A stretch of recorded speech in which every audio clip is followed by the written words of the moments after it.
Hello guys, welcome back to my channel RG classes. मैं already previous video में discuss कर चुकी थी डिविडेंड थ्योरी का फर्स्ट पोर्शन, रिलेवेंस थ्योरी का first part, that is Walter's model. आज हम डिस्कस करेंगे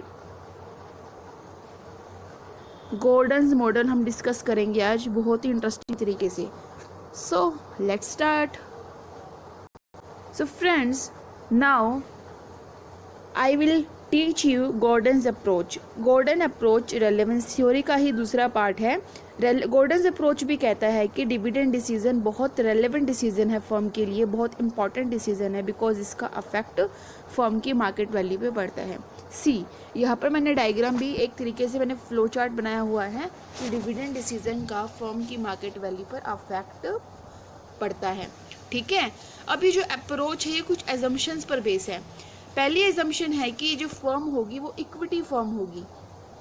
ओके, इसमें जो भी सोर्स ऑफ फाइनेंस होगा फर्म जिससे फाइनेंस रेज करेगी वो सिर्फ रिटेन अर्निंग से ही रेज करेगी, दैट्स इट। इसमें जो रेट ऑफ रिटर्न होगा, यानी फर्म अगर किसी प्रॉफिटेबल इन्वेस्टमेंट अपॉर्चुनिटी में इन्वेस्ट करती है तो उसमें जो आर होगा वो हमारा कांस्टेंट होगा, यानी फर्म के जो रिटर्न्स होंगे इन्वेस्टमेंट पर वे कांस्टेंट होंगे। कोई टैक्सेस नहीं होंगे इसके अंदर, परसेप्चुअल अर्निंग होगी। परसेप्चुअल अर्निंग का मतलब यहाँ पर है फ्रेंड्स, जो फर्म है उसकी जो लाइफ है वो परसेप्चुअल होती है। कंपनी की मतलब कंपनी कंटिन्यूस बेसिस पर चलती है, यानी कोई ऐसा नहीं है कि अगर एक मेंबर एक पार्टनर चला गया कंपनी से तो वो कंपनी टर्मिनेट हो जाएगी। नहीं, कंपनी की एग्जिस्टेंस लॉन्ग टाइम होती है। ये एक फैक्ट भी और एक बिल्कुल सही बात है। ठीक है, तो इसमें अज्यूम किया गया है कि अगर कंपनी की लाइफ परसेप्चुअल है तो जो कंपनी की अर्निंग्स होगी वे भी परसेप्चुअल होगी।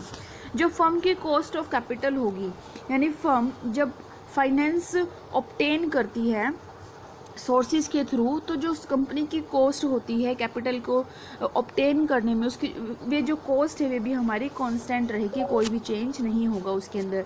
रिटेंशन रेशियो भी कांस्टेंट रहेगी इसके अंदर। ठीक है फ्रेंड्स, रिटेंशन रेशियो का मतलब ये होता है कि फर्म कितना डिविडेंड का पोर्शन अपने पास रिटेन करके रखती है, किस रेट में रखती है, तो जो रेशियो रहेगी रिटेंशन की वो भी कांस्टेंट रहेगी।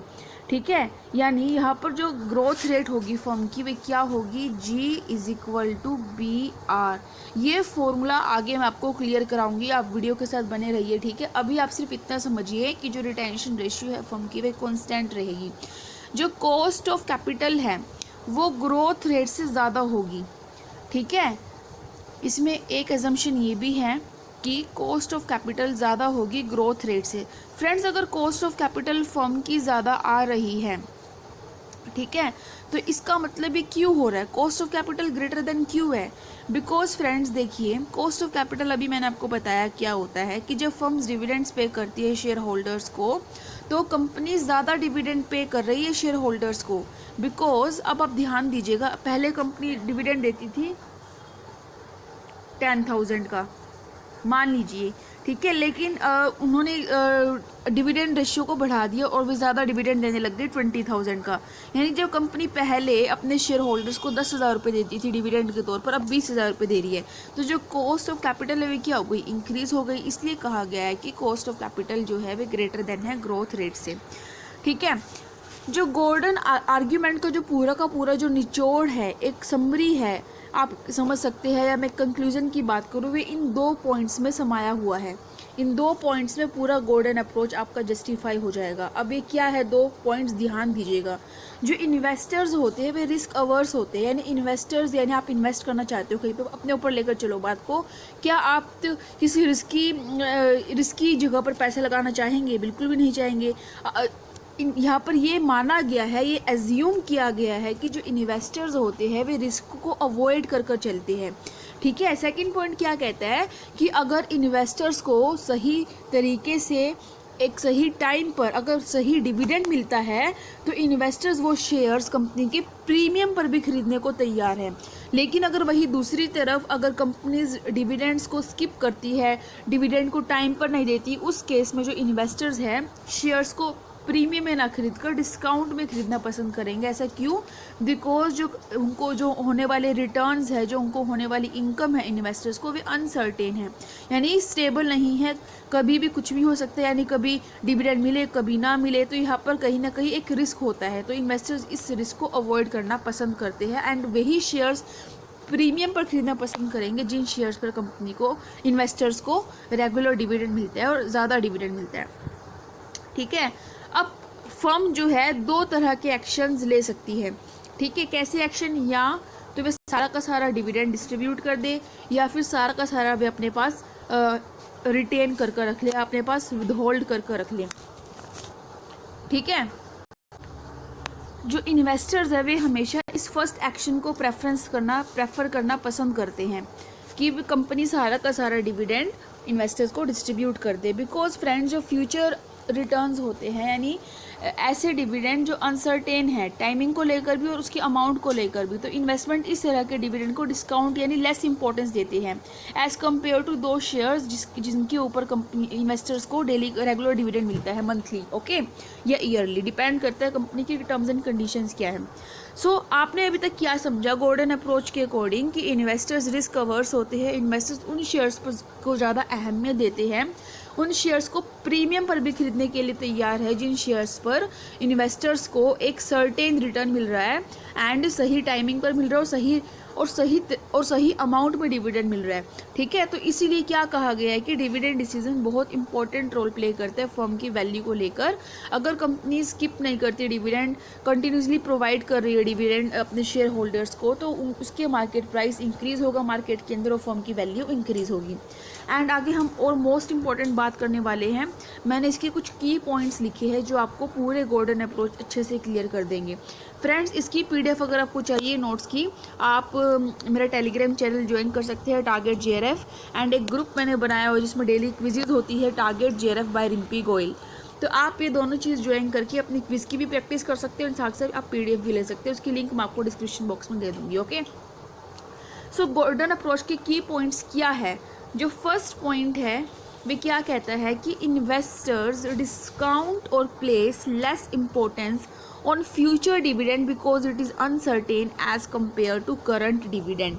जो इन्वेस्टर्स है वे कम इम्पोर्टेंस देते हैं उन डिविडेंड को जो अनसर्टेन है एज कम्पेयर टू दोज, यानी यहाँ पर ये बात की गई है कि अगर कंपनी ये कहती है कि हम आपको डिविडेंड आगे फ्यूचर में देंगे, तो जो इन्वेस्टर्स है वे उस चीज़ को उस चीज़ को कम इंपॉर्टेंस देते हैं, क्योंकि इन्वेस्टर्स को लगता है कि फ्यूचर का क्या पता मिलेगा नहीं मिलेगा, बिकॉज फ्यूचर की अनसर्टेन है। इसलिए इन्वेस्टर्स ये कहते हैं कि आप रिटेन करके मत रखिए, आप सारा का सारा डिविडेंड हमें करंट में डिस्ट्रीब्यूट कर दीजिए। सेकंड पॉइंट क्या कहता है कि इन्वेस्टर के पॉइंट ऑफ व्यू से रिटेन्ड अर्निंग जो है, अगर कंपनी रिटेन्ड अर्निंग रखती है अपने पास, तो ये कहीं ना कहीं एक रिस्की ऑप्शन है। ठीक है, एंड इसका मार्केट प्राइस पर भी एडवर्स इफेक्ट पड़ेगा, ये बात कही गई है इसके अंदर। ठीक है, एंड थर्ड पॉइंट क्या कहता है गॉर्डन मॉडल का, इन्होंने गॉर्डन मॉडल को एक ईडियम के साथ डिस्क्राइब किया। आपने सुना होगा ना, इंग्लिश में ईडियम्स होते हैं, ग्रामर में आप करते हैं, ऐसे ही गॉर्डन अप्रोच मॉडल को, पूरे मॉडल को एक ईडियम से डिस्क्राइब किया गया है, birds in the hand approach. And ये क्वेश्चन आपका नेट के एग्जाम में आया हुआ है स्टेटमेंट्स के अकॉर्डिंग, आपको स्टेटमेंट दे दी गई थी 4, एंड ये कहा गया था कि जो स्टेटमेंट है किससे रिलेट करती है, तो ये वेरी इंपॉर्टेंट है फ्रेंड, इसको ध्यान दे दीजिए आप। गॉर्डन मॉडल किस ईडियम से डिस्क्राइब किया गया है? Birds in the hand approach. अब ये birds in the hand approach क्या है, इसको थोड़ा डिटेल में पढ़ते हैं। देखिए इसमें क्या कहा गया है कि that a bird in hand is better than two in the bush. इसका क्या मतलब है? अगर हम इसको बात करें, जैसे मतलब अगर हम इसको एक फाइनेंस के अकॉर्डिंग इसको मैं क्लियर करना चाहूँ, तो इसको आप क्या समझेंगे कि इन्वेस्टर्स क्या कह रहे हैं स्टेटमेंट के अकॉर्डिंग कि what is available at present is preferable to what may be available in the future. जो चीज़ हमें प्रेजेंट में अवेलेबल हो रही है वो चीज़ ज़्यादा प्रेफरेबल करते हैं, वो चीज़ ज़्यादा प्रेफर करते हैं, ज़्यादा इंपॉर्टेंट समझते हैं एज कम्पेयर टू दोज जो हमें फ्यूचर में अवेलेबल होने वाली है। यानी जो इन्वेस्टर्स है वे ज़्यादा महत्व प्रेजेंट चीज़ों को देते हैं एज कम्पेयर टू फ्यूचर। अब उनका मानना ये है कि अगर हमारे हाथ में अगर करंट प्रेजेंट में डिविडेंड मिलता है तो ये बेटर है, ना कि फ्यूचर में हमें मिले। क्या पता फ्यूचर में मिले या ना मिले, यही बात इसमें कहा गया कि बर्ड जो है बेटर है कि वे हैंड में, ना कि कहते हैं ना एक कश्ती में सवार होना चाहिए, जो दो कश्ती में सवार होता है वो किसी में भी नहीं रह सकता। यहाँ पर सेम यही बात की गई है कि बर्ड जो है वो बेटर है हैंड में एज कम्पेयर टू कि वो दो बुश में फंस जाए। ठीक है, तो यहाँ पर यही बात की गई है कि इन्वेस्टर्स क्या कहते हैं कि जो चीज़ अभी मिल रही है उसको ले लो, बात का क्या देखा। ठीक है, नेक्स्ट एंड लास्ट पॉइंट क्या है, इन्वेस्टर जो है नेचुरली अनसर्टेनिटी को अवॉइड करने की कोशिश करते हैं। ठीक है, एंड वे उन शेयर्स को भी हाई प्राइसेस में खरीदने के लिए रेडी है जिस पर उनको करंट डिविडेंड्स दिए जाते हैं। ठीक है फ्रेंड्स, एंड यहाँ पर आपको मैं एक डायग्राम के थ्रू कराऊंगी, एक ग्राफ के थ्रू कराऊंगी, ध्यान से समझिएगा इसमें क्या कहा गया है। देखिए, आपको एक्स एक्सिस पर दिख रहा है रिटेंशन रेट, वाई एक्सिस पर दिख रहा है आपको डिस्काउंट रेट। ओके, ये क्या कह रहा है कि अगर मान लीजिए फर्म जितना ज़्यादा इस रिटेंशन रेट को इंक्रीज़ करती जाएगी वैसे वैसे जो है डिस्काउंट रेट भी हमारा इंक्रीज़ होता जाएगा। अब ये रिटेंशन रेट क्या है, फॉर एग्जांपल 10% है मान लीजिए, कंपनी का जो टोटल नेट प्रॉफिट है आफ्टर टैक्स वो है 1 लाख रुपीज़। अब कंपनी इसको डिविडेंड के रूप में डिस्ट्रीब्यूट करेगी शेयर होल्डर्स को। ठीक है, अगर कंपनी 1 लाख का 10,000 तो अपने पास रिटेन करके रख लेगी, 90,000 डिस्ट्रीब्यूट कर देगी। ठीक है, अगर रिटेंशन रेट बढ़कर 60% हो गई तो 60,000 कंपनी अपने पास रख लेगी, 40,000 शेयर होल्डर्स को डिस्ट्रीब्यूट कर देगी। ये होती है रिटेंशन रेट।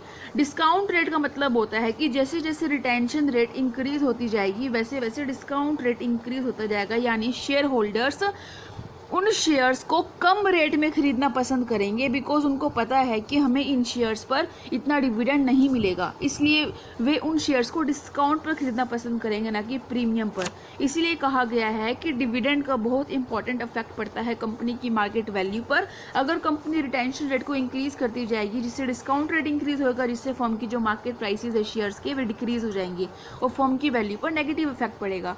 इसलिए कहा गया है कि करंट डिविडेंड डिस्ट्रीब्यूट करे कंपनी जिससे मार्केट प्राइसेस इंक्रीज हो, मार्केट प्राइसेस इंक्रीज होंगे तो फर्म की वैल्यू इंक्रीज होगी। अब आपने इस ग्राफ को देखकर क्या एनालाइज किया कि पॉजिटिव रिलेशन है किसके बीच में, रिटेंशन रेशियो के बीच में एंड डिस्काउंट रेट के बीच में। अगर रिटेंशन रेशियो इंक्रीज हो रही है तो डिस्काउंट रेशियो हमारी भी इंक्रीज होगी। एंड इनवर्स रिलेशन या नेगेटिव रिलेशन किसके बीच में है, रिटेंशन और डीपी रेशियो के बीच में। अगर रिटेंशन फॉर एग्जांपल इंक्रीज होता जा रहा है यानी 60% है तो डिविडेंड कितना हो जाएगा, 40% हो जाएगा, कम हो जाएगा। तो रिटेंशन रेट और डीपी रेशियो क्या है, इन दोनों के बीच में इनवर्स रिलेशन है। अगर रिटेंशन रेशियो 0 है तो डिविडेंड डीपी रेशियो कितनी हो जाएगी, 100 हो जाएगी।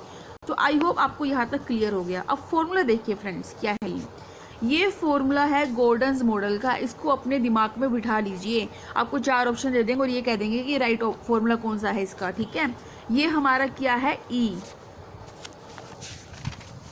ठीक है फ्रेंड्स, जिसको हम कहेंगे अर्निंग पर शेयर। ये हमारा है बी, मतलब है रिटेंशन रेशियो। रिटेंशन रेशियो को हम बी से डिनोट करते हैं। जी को हम डिनोट करते हैं ग्रोथ रेट से। ओके, जो ये बी आर है, ये बी आर का मतलब है, इस बी आर का मतलब है जी, इसको हम ग्रोथ रेट से डिनोट करते हैं।